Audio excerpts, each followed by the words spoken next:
Yo, what's up guys? Let's take a look at this game that has been blowing up lately called Schedule One. This is a cooperative semi-open world sandbox drug dealing simulator game made by one guy named Tyler in 2025. This is the indie game that has been challenging AAA developers and everyone's been loving it. But is Schedule One as good as they say? Well, let's take a look at the gameplay, presentation, updates, and more. Yo, dude! Ow. I take damage, you dick. Oh, ow! We're not gonna make it out of here. We're just gonna murder each other in the fucking out of you. No, stop. Stop doing movement. Yeah, it's my weed! So long as you didn't take it out on the weed, it's fine. For starters, I think everyone was sold on the concept for this game. Who doesn't like a good drug dealing simulator? You start out as a rookie in your little motel selling small bags of weed, but everyone has to start from somewhere. You learn how to take care of your plants and have some chores to maintain them. Hey loser. That's my watering can. Take it out, loser. Luckily, you start to get some equipment to make your life easier, and you unlock more over time. You'll have to talk to your plug to get stuff like weed seeds so you can grow and expand your operation. You can grow different strains of weed to your customers, and some of them have preferences. There's these NPCs around the map, and you can see what they want and how much they want. You'll want to build a good reputation with them because it benefits you, and you'll eventually unlock new drug dealers that can work for you. You give them products, they serve some customers, they take a small cut, and they give you the rest of the money. They're pretty useful. You'll build a reputation with the dealers and unlock new customers. At first, you have to give them free samples to reel them in. Something really convenient and cool is that you can keep track of all of this on your phone. I always thought phones and computers in video games are a fun idea. It's really convenient and simple having all of this information on your phone.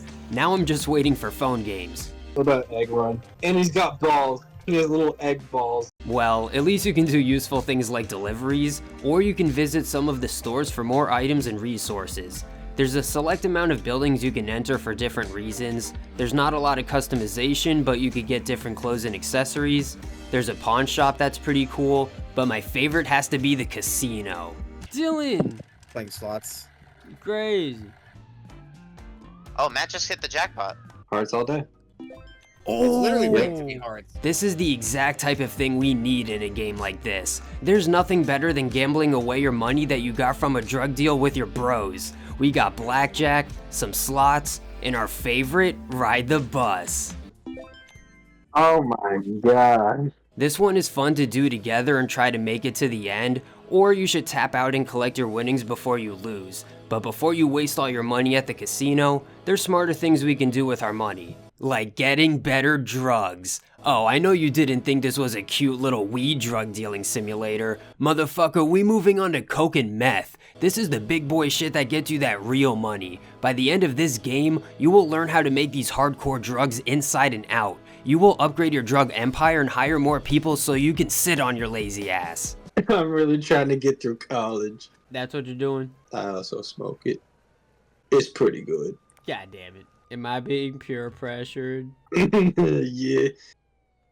Oh my god. Walter White. Yeah. We went from weed to fucking crack. Wait, crack? That wasn't candy? Just make sure you don't get busted by the cops. Of course there has to be some buzzkills trying to ruin our business. You'll want to keep your distance so they don't search you. They can end up taking your drugs and fining you. You'll have to avoid them at night because you'll have a curfew at 9 p.m. and they'll try to arrest you immediately. But you get a curfew bonus when selling to customers at night, so it can be worth the risk. Luckily, I found a way to deal with the cops. Just beat the shit out of them. Trust me, these ain't no GTA type of cops. Their backup isn't nearly as strong. You can make the city a lot safer for yourself as a dealer by dealing with these cops. Wait, under arrest? Where? How did you see me? Stay down. Wait, Zach, this guy's scared. It's okay. Oh wait, there's a Why not? dumpster right here. How convenient. It gets to a point where I have to stop hunting them down out of pity. But I'll admit, they could arrest you pretty fast. You'll have to make sure you don't miss too many times.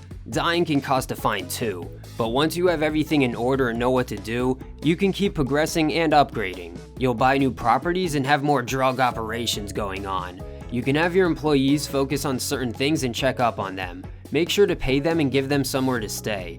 There's some customization and organizing you can do to be more efficient or just to make the place look nicer. One of the cooler things you can do as you get more money is buy some businesses for money laundering. The reason you would do it is because you have cash and a card, and you have a weekly deposit limit of $10,000. So when you hit this limit, you have somewhere to put that extra money. There's a few little systems you'll have to manage like money and time. This game basically pauses at 4 AM so you'll have time to chill and get stuff done, but most stores will be closed. You can still use this to your advantage. Probably the coolest system or mechanic in this game is the mixing station. You can mix and discover all different types of strains and drugs. Some of them make you more money, and some of them have really cool effects. There's a lot of different combos you can discover. Making all of them might be the last thing you do in this game.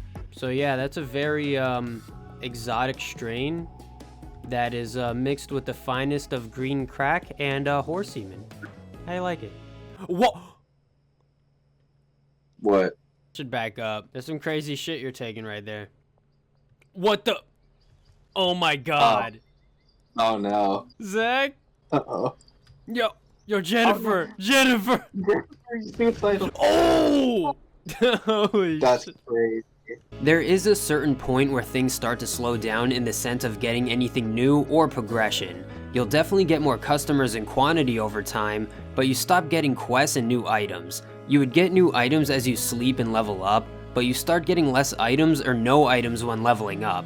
The level names are cool though. I found little or personal things to go for like achievements, which are always nice, these somewhat expensive paintings and some jewelry, but money starts to become kinda useless at some point.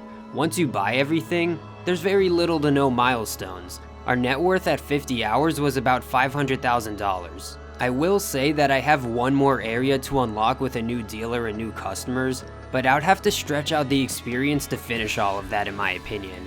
I think there's about 20 to 30 hours of consistent solid progression, then your enjoyment will be the main factor if you keep going. Personally, I started to lose some interest and motivation around 40 to 50 hours. The gameplay loop got a little repetitive and the progression didn't feel as good as a survival game, for example. The progression of a survival game can feel better over time, but I had the most fun with this game in the first 10 to 20 hours. I think I would need more to bite into, like more things to unlock or more of a story. This game does have a bit of a story that I don't want to spoil, but shout out to Uncle Nelson for being a real one. Some crazy shit happens regarding you and Uncle Nelson during the beginning of the game, and I wish there was more of a follow-up to it.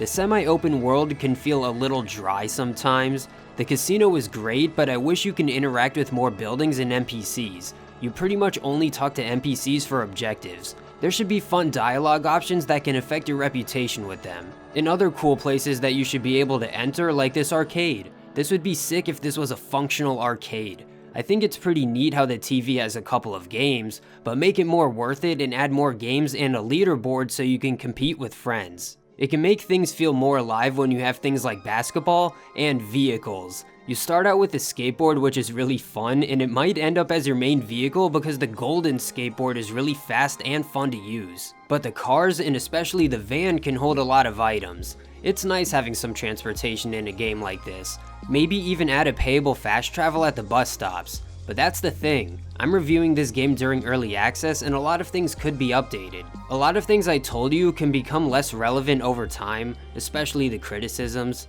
There's been a fair amount of updates and it's all coming from one person. He even has a roadmap if you're interested in future updates. God damn it, Dylan, who told you you could get a face tattoo? Dude, what do you mean? Like, I had to show my street cred. I know some of this will be outdated over time, but I still like to share my experience and wanted to mention some criticisms. I already mentioned some before with the progression, but a lot of them have to do with glitches. Mostly small and funny glitches, but there's still a fair amount. I have a couple of favorites like this crazy jump glitch that lets you fly into the air. With no fall damage, you could take advantage of this and it's just fun to explore. Another favorite is when you simply crouch on top of a car. It starts freaking out. You can get cars stuck or do backflips just by crouching on them. If your car gets stuck, this might even help, but I like messing with NPCs. There can be annoying things like getting stuck by NPCs, things that don't matter like an object with no physics, and things in between like constantly hitting your skateboard on a curb. You get a little bit of everything, but at least the game isn't crashing or freezing. Performance seems to go down a bit over time. I think the graphics and presentation are fine being minimalistic. It has a casual and funny charm to it, especially with the graffiti. Yo, Dylan, look at this. Oh, wow. It's a mushroom guy. Something I don't like is how quickly you get arrested. If I'm jumping, shooting, and resisting, it doesn't feel like I should get cuffed so fast. Maybe they should cuff you faster the less you're moving. Another thing that doesn't matter as much is not seeing certain objects in the same place as your friends, like a random item or dead body. But there was a problem at the very end of my 50-hour experience that could be really bad. You see, sometimes you'll have to restart the game for various reasons, like your friends not loading. Normally this works, but recently my friends just can't load in anymore. I don't know if this is permanent or if we can fix it, but I'll let you guys know. I mentioned how I want more things to do and interact with as a sandbox game, but remember that we're looking at this as an early access game made by one person. It's obvious that we have to give this guy his props and major pat on the back. There's way more things to compliment him on than criticize. He even added an I'm stuck button if you do something stupid. You can tell he's putting in a genuine effort to make this game. Like I said, there's a lot more to compliment, like the soundtrack and cool jukebox he added, and how accessible this game is. This is the system requirements, and my friend on a budget computer was able to run it. I had no problems with my PC on high to medium settings. I think it's the entities that can slow their performance over time. Still runs good for me though. Something that made this game more accessible, or at least brought it to your attention, is how much it's been blowing up. Just look at this player count.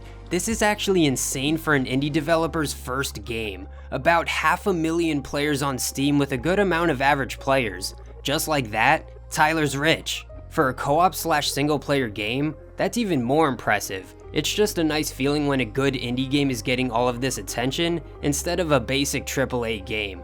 Not to mention that Schedule 1 is only $20. I don't know if that'll change after early access, but you can also wait until it goes on sale. And that's actually one of my main takeaways with this game, is to just wait. If you wait, most of my criticisms will probably go away and there'll be a lot more content. I mean all of this in the best way possible. This is a great early access game. I just think it'll only get better with some time. If you want to play this game now, then play it again later, that can work too. I just know some of you might want to wait until this game is on sale with more content, but this game is also good enough where you can just play it now. Even though it started to get a bit repetitive and I was losing motivation in the second half of those 50 hours, it was still a blast in those first 20 to 30 hours, and I bet some of you would enjoy this game for hundreds of hours with multiple playthroughs. Zach, please don't do it. Oh no. Oh, Oh shit, there's civilians! They're calling the cops!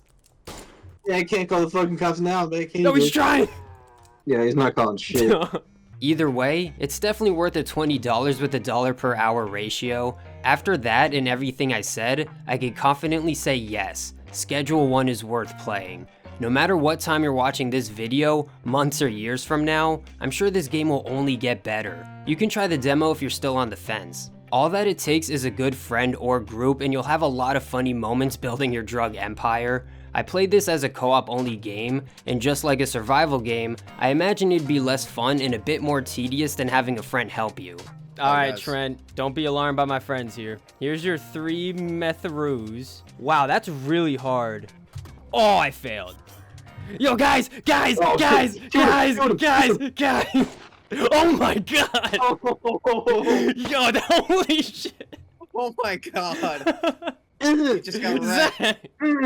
And oh yeah, this game went through a little something with another drug dealing simulator game, but I won't say too much on that. You can drop a comment about that if you want. You can also leave a like if you enjoyed this game or how I went about it. Let me know what you guys think. You should consider subscribing if you made it this far. I enjoy discovering new or cool games like this. Become a member to support me in the biggest way you can. If you guys enjoyed this video enough, I might make a follow-up or just revisit this game. I wonder how long it'll be popular.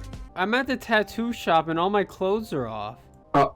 I appreciate you making it to the very end and hearing me out. Your attention span is better than 90% of viewers, but it was a good change of pace playing Schedule 1, and it's always nice hearing an indie success story. Shout out to Tyler, Uncle Nelson, and Meth. Thanks for watching. Peace.